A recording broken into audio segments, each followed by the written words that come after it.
จอบกับใจกระทั่งอื่นตอนเมื่อกี้นั้นที่ข้าพเจ้าเนาะอันนี้ก็ไม่ได้ลงเรื่องไอทีนะแต่ฟังที่มันมีปัญหาว่าเวลาเราซิปไว้เปิดไว้มันเปลี่ยนแบบนี้นะกูยิ่งไม่รู้กูสอนจะไปเปิดต่อแต่ผมปีนออกมาอาจารย์ที่สอนคณิตศาสตร์ภาษาลาวขึ้นมาก่อนนี้นะครับมันคือว่ามันมีธรรมดาเราซิปไว้มันเปลี่ยนอันนี้ผมคิดว่าเราจะเปิดมาแล้วอันนี้ผมอยากเปิดเสนอนะเสนอว่าเปิดมาเป็นสามให้เมื่อหวนคะนึงถึงชีวิตคู่อยากหาสายมาเทียมคู่เหมือนคู่นี้ยากเต็มพ้นค่อนคืนอดสาสอบหาวิสามาใส่ตนเพื่อความหวังให้เป็นผลสอนสิตนให้สมดังใจ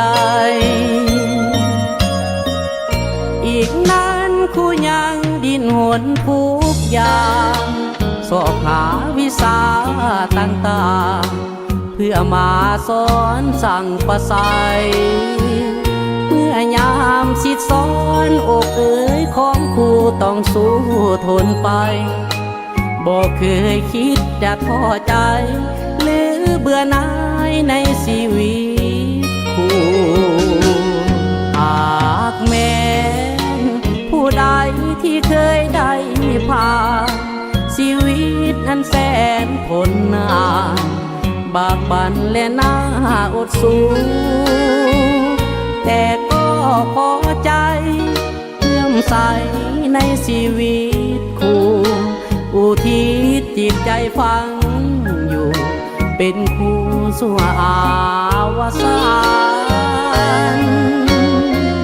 สุขล้ำดวงใจเกิดมาหนเดียวด้วยหัวใจมาน้อมเนียมสิ่งเดียวขอปรารถนาเกิดมาเป็นคู่เพื่อหวังเสิร์ชสู่เด็กทั่วอาณาศาสตร์ใดขอปรารถนาขอเกิดมาในชีวิตคู่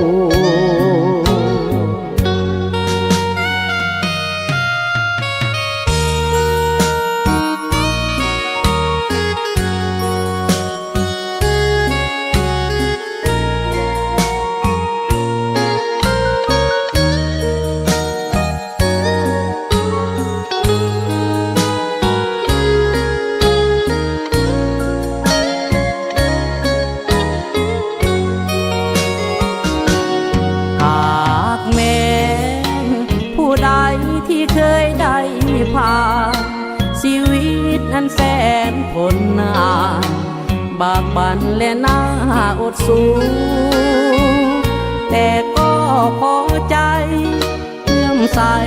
ในชีวิตคู่อุทิศจิตใจฟังอยู่เป็นคู่สู่อาวสานสุขล้ำดวงใจเกิดมาหนเดียวด้วยหัวใจมาน้อมเนียมสิ่งเดียวขอปรารถนาเกิดมาเป็นคู่เพื่อหวังเสิร์ชสู่เด็กทั่วอาณาศาสตร์ใดขอปรารถนาขอเกิดมาในชีวิตคู่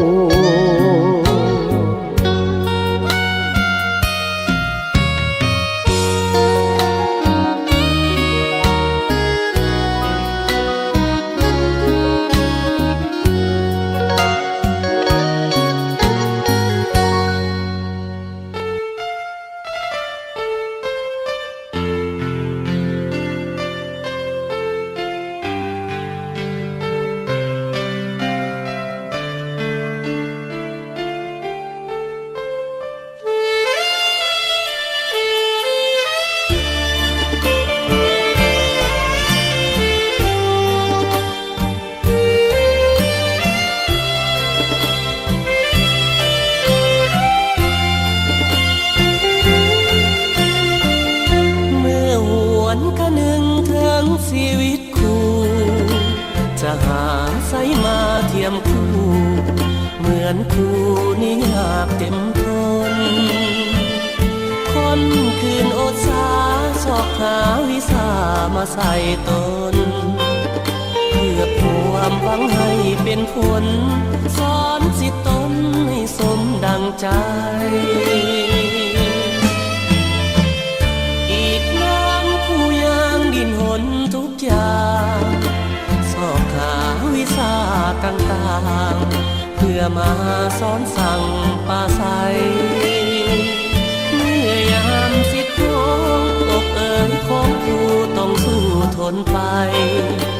บอกเคยคิดจะท้อใจหรือเบื่อหน่ายในชีวิตผู้หากแม้น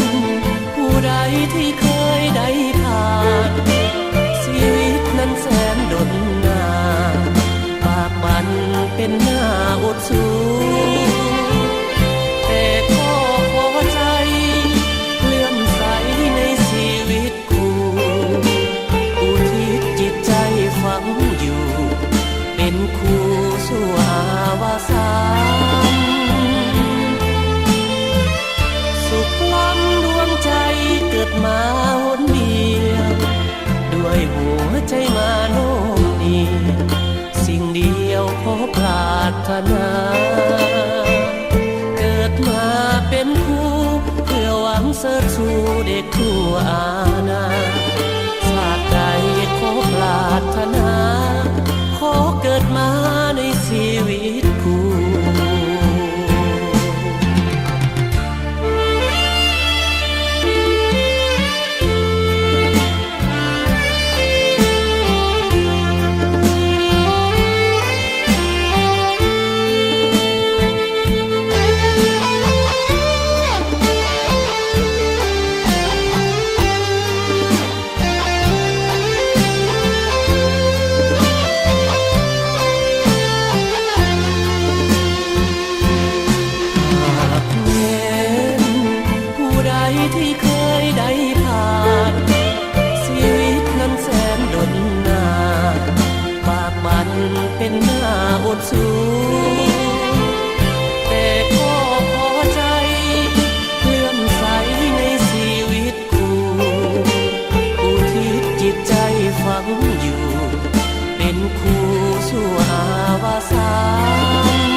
ใจมาโน้มนี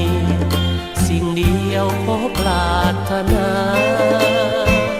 เกิดมาเป็นคู่